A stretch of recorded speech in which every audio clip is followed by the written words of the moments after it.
Hello दोस्तों, नमस्कार। आप सभी का मेरे इस YouTube चैनल पे हार्दिक स्वागत है। आपने मेरे पिछले वीडियो पार्ट 1 और पार्ट 2 और उसके पश्चात आपने इस पार्ट 3 के वीडियो को देखने के लिए क्लिक किया है, तो निश्चित रूप से ये आपके जिज्ञासा को दर्शाता है, क्योंकि सीखने वाला ही, जानकारी प्राप्त करने वाला ही इस तीसरे वीडियो को क्लिक करेगा। तो आइए हम इस वीडियो में जानते हैं नगरीय निकाय के चुनाव पद्धति के विषय में, योग्यता के विषय में, सदस्यों के विषय में हमने पिछले वीडियो में जाना है। तो और कुछ जानकारी है उसको हम इस वीडियो में डिस्कस करेंगे। ये हमारा लास्ट वीडियो होगा, है ना। तो चलिए हम शुरुआत करते हैं। तो सबसे पहले मैंने, जैसा कि आप सबको पिछले वीडियो में बताया था, कि कोई भी अगर प्रत्याशी है वह अपने वार्ड और किसी वार्ड से, मतलब किसी 2 वार्ड से एक ही प्रत्याशी चुनाव में नहीं लड़ सकता है। वह पार्षद और अध्यक्ष दोनों के लिए लड़ सकता है, किंतु वह 2 वार्ड से पार्षद के लिए अपना नामांकन फॉर्म नहीं दाखिल कर सकता है, ना ही वह चुनाव की प्रक्रिया में भाग ले सकता है ना। चलिए अब हम आगे कुछ चीज़ों को समझते हैं। जैसे कि हम जानते हैं कि जो नगर पंचायत होता है, नगर पालिका होता है और नगर निगम होता है, इसमें वार्डों की संख्या कितनी होती है। पार्षद के बारे में तो जाना हमने कि जो पार्षद होता है वो वार्ड की जनता उनको चुनकर भेजते हैं, वही पार्षद बनता है। तो नगर पंचायत में आप याद रखेंगे वार्डों की संख्या 15 से 40 वार्ड हो सकते हैं नगर पंचायत में।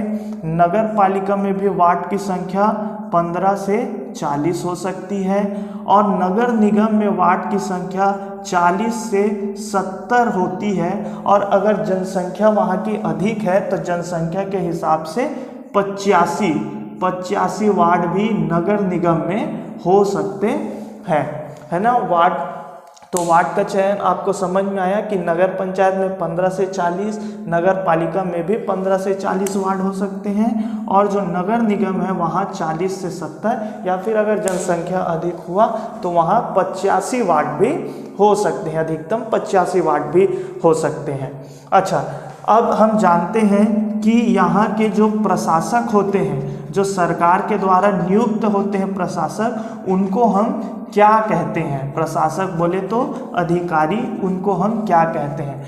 तो आप याद रखेंगे कि नगर पंचायत में जो प्रशासक होता है, प्रमुख प्रशासक होता है, या सरकार का प्रतिनिधि बोला जा सकता है, वह होता है, उसको हम कहते हैं CMO।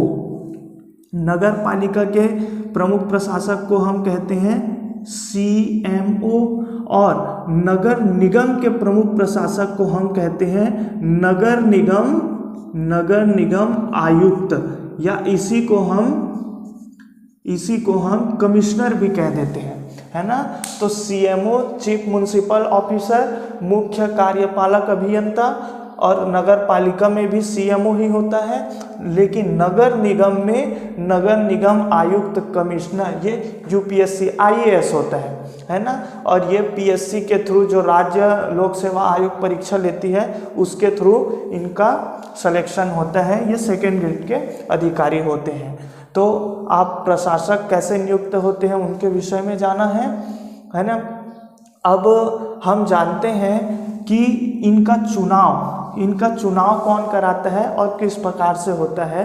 तो नगरीय निकाय का चुनाव राज्य निर्वाचन आयोग एक प्रेस कॉन्फ्रेंस के माध्यम से या फिर नोटिफिकेशन के माध्यम से बताती है कि किस दिन से आचार संहिता लगेगी, किस दिन प्रत्याशी अपना नामांकन दाखिल करेंगे, और फिर कब तक वह नामांकन दाखिल कर सकते हैं, और उसके बाद कब तक के अपना नाम वापस ले सकते हैं, और उसके बाद चुनाव कितने चरण में होंगे, चुनाव कब होंगे, चुनाव के परिणाम कब आएंगे, यह सब की जानकारी राज्य निर्वाचन आयोग के द्वारा निर्धारित की जाती है, और प्रेस कॉन्फ्रेंस या फिर नोटिफिकेशन के माध्यम से बताया जाता है।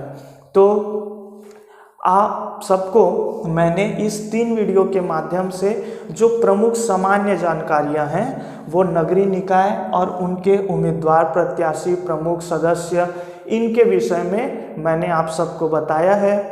मैं आशा करता हूं कि आप सभी को मेरा यह वीडियो पसंद आया होगा और आपने निश्चित रूप से कुछ सामान्य ही सही कुछ जानकारी तो जरूर आपने एकत्रित किया होगा। तो बस अब इस सफ़र को हम यहीं समाप्त करते हैं, नगरीय निकाय चुनाव के विषय को। तो तब तक के लिए मेरे नेक्स्ट वीडियो में को देखने के लिए आप बने रहिए मेरे चैनल पर, और आप अपना ख्याल रखिए, स्वस्थ रहिए, मस्त रहिए और अपना ख्याल रखिए। धन्यवाद।